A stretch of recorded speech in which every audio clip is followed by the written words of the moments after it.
você que está fazendo aniversário hoje, mas esse vídeo não é pra você. Tá, mas se o seu nome for Dani, ou então se o seu nome for Daniel, esse vídeo é pra vocês, que eu amo muito vocês.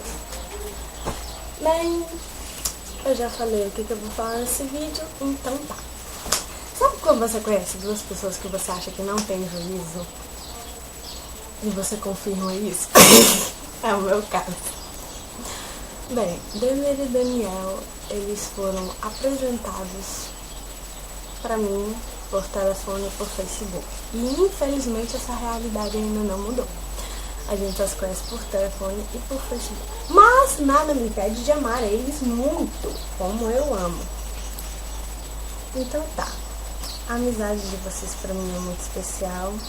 Mesmo que vocês falem às vezes muita bobagem, mas daí eu também falo muita besteira, então a gente deu certinho.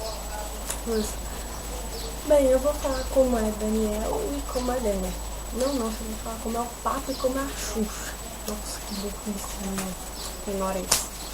Bem, esses dois, eles são muito brincalhões e eles levam tudo numa boa. Sei lá. E uma coisa que nós três temos em comum é que nós amamos Justin Bieber e Diário de um Vampiro. Cara, quando eu soube que eles eram boylinders, eu fiquei, cara, que perfeito que eles são, porque caso muita gente não saiba, eu gosto sim de Justin Bieber.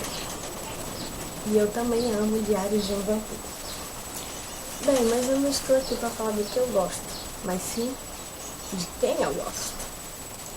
Bem, esses dois são muito especiais, amigos que você quer ter o tempo todo por perto. E infelizmente a gente ainda não se conhece pessoalmente, só se conhece por telefone, por Facebook, como eu já havia falado antes.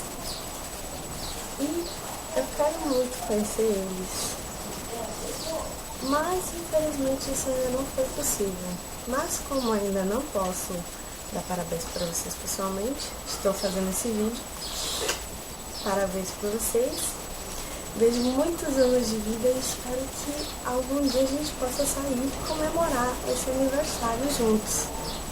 Ó, e esse D que tá aqui não é D de Dandara. Quer dizer, é D de Dandara, mas agora é D3. Daniel, Denner e Dandara. Amo muito vocês. É isso aí. Espero que vocês tenham gostado, porque eu tô muito sem ideia. Parabéns. E eu mando vocês, e eu mando o presente de vocês via Luiz Eliel. Queria saber que ninguém merece. Tchau, beijo. Amo vocês.